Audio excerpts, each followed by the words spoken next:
नमस्कार, मैं doctor CS Kabra, ENT surgeon Ahmedabad से। आज एक वीडियो के माध्यम से आपको ये जो ब्लैक फंगस या म्यूकोरमाइकोसिस नाम की बीमारी चल रही है इसके बारे में जानकारी देना चाहता हूँ। सबसे पहली बात तो ये म्यूकोरमाइकोसिस या ब्लैक फंगस ये कोई नई बीमारी नहीं है, ये पहले से ही है। हम अपनी ENT day to day practice में हमने पहले भी कई केसेस देखे हैं, पर नो डाउट पहले केसेस बहुत कम थे और अभी कोविड की सेकेंड वेव के बाद केसेस बहुत बढ़ गए हैं। ये म्यूकोरमाइकोसिस या ब्लैक फंगस एक अपॉर्चुनिस्टिक इन्फेक्शन है जो वातावरण में रहता है। ये फंगस अभी भी वातावरण में है, ह्यूमिडिफाइड एनवायरनमेंट में, गंदगी में ज़्यादा रहता है। पेशेंट की नाक के साथ अंदर जाता है और बाहर आता है। पर जो पेशेंट इम्यूनो कॉम्प्रोमाइज्ड है, अनकंट्रोल्ड डायबिटीज़ है और जिसको कोविड के ट्रीटमेंट में बहुत ज़्यादा हाई डोज ऑफ स्टेरॉइड दिया और उसका शुगर बहुत हाई हो गया, उन लोगों में ये बीमारी अभी ज़्यादा देखने को मिल रही है। इसीलिए कोविड की सेकेंड वेव के बाद जिनको बहुत स्टेरॉइड मिला है, इम्यूनिटी बहुत कम है, उन लोगों में ये बीमारी काफ़ी ज़्यादा हम अभी normally ENT day to day practice में देख रहे हैं। अब सबसे पहली बात कि इस बीमारी को पहचाने कैसे। देखिए, जो पेशेंट पोस्ट कोविड है, डायबिटीज़ बहुत अनकंट्रोल रहता है या शुगर बहुत हाई है, वो खास ध्यान दें। अगर उनके नाक में से ब्लैक कलर का पानी, नाक में से क्रस्टिंग आने लगे और नाक ब्लॉक रहने लगे तो उनको इसके बारे में सोचना चाहिए। ये बीमारी नाक से साइनसेस में जब फैलती है तो पेशेंट के चेहरे पे सूजन आ सकती है, चेहरे की सेंसेशन, ये फेशियल सेंसेशन जो बोलते हैं, ये कम हो सकती है। पेशेंट नाक से साइनस, साइनस से बीमारी आँख में जा सकती है। आँख में जब भी बीमारी जाएगी तो आँख में, एक आँख में सूजन, दोनों आँख में सूजन या दोनों आँख हल्की सी बाहर आ जाती है, उसको प्रोक्टोसिस बोलते हैं। आँख की रोशनी भी जा सकती है।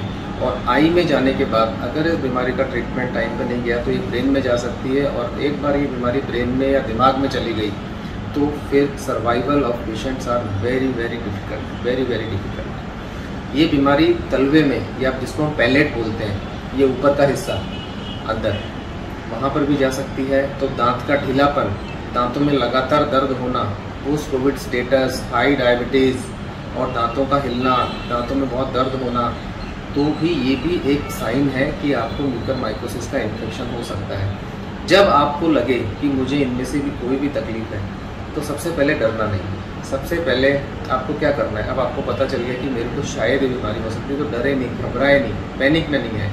सबसे पहले अपने ENT सर्जन को मिलें। हाँ, एक बात मैं और कहना भूल गया कि किसी पेशेंट को इस प्रॉब्लम में बहुत हेडेक होता है, अनइंट्रैक्टेबल हेडेक हम बोलते हैं। पेशेंट को कोई कारण नज़र नहीं आता पर उसको हेडेक होता है, तो भी जो अनकंट्रोल डायबिटीज़ है, पोस्ट कोविड स्टेटस है और उनको ऐसा हेडेक हो रहा है, उन लोगों को भी तुरंत इस बारे में सोचना चाहिए कि कहीं ये म्यूकर तो नहीं है। अब करना क्या है? करना सबसे पहले ये है कि पैनिक नहीं करना, डरना नहीं है। आप अपने लोकल ENT सर्जन से मिलें। लोकल ENT सर्जन आपको एग्जामिन करेगा, डायग्नोस करेगा बीमारी को, और शायद वो आपको एक MRI करवाएगा साइनस की, जिसके थ्रू पता चलेगा कि बीमारी कितनी फैली है, कहाँ तक फैली है। उसके बाद इसका ट्रीटमेंट क्या है, क्या इसका, कई लोग बोलते हैं इसका ट्रीटमेंट डिफ़िकल्ट है, ऐसा है। मैं आपको बोलता हूँ कि early diagnosis and early aggressive treatment is the motto and is the dictum in this. मैंने एग्रेसिव टर्म यूज़ किया है। सबसे पहले तो बीमारी पकड़ में आए और जैसे ही पकड़ में आए एग्रेसिव ट्रीटमेंट करना पड़ता है। ENT सर्जन का रोल होता है, जो भी बीमारी नाक में और साइनस में और आँख के आजू बाजू होती है वो ENT सर्जन ऑपरेशन के द्वारा निकाल देते हैं, उस टिश्यू को निकाल देते हैं। और फिर रोल चालू होता है एक अच्छे फिजिशियन का, जो उनको एडमिट करके एम्फोटेरेसिन B, जो कि वंडर ड्रग है इस बीमारी के लिए, उसके इंजेक्शन चालू किए जाते हैं। किसी पेशेंट को 3 हफ्ते, किसी पेशेंट को 4 हफ्ते तक ये इंजेक्शन देने पड़ते हैं। उसका डोज, क्वांटिटी कितना देना होता है, ये एक अच्छा फिजिशियन पेशेंट के वेट के हिसाब से डिसाइड करते हैं। अगर पेशेंट अर्ली डिटेक्शन हो जाए, अर्ली एग्रेसिव ट्रीटमेंट किया जाए तो सर्वाइवल रेट बहुत अच्छा है। इसलिए मेरा आप सबसे ये विनती है कि घबराएं नहीं, सिम्टम्स को देखें और पैनिक नहीं करें और अपने ENT सर्जन से जल्द कांटेक्ट करें अगर आपको ऐसा लगता है कि मेरे को म्यूकोरमाइकोसिस हो सकता है। और please, I request you, please control your sugar. जो पोस्ट कोविड स्टेटस वाले भी हैं अपने फिजिशियन से मिलें। अगर शुगर कंट्रोल नहीं हो रहा तो इंसुलिन पे वो शिफ्ट हो जाए। अपने फिजिशियन से कांटेक्ट करके अपना शुगर कंट्रोल रखें। Thank you very much.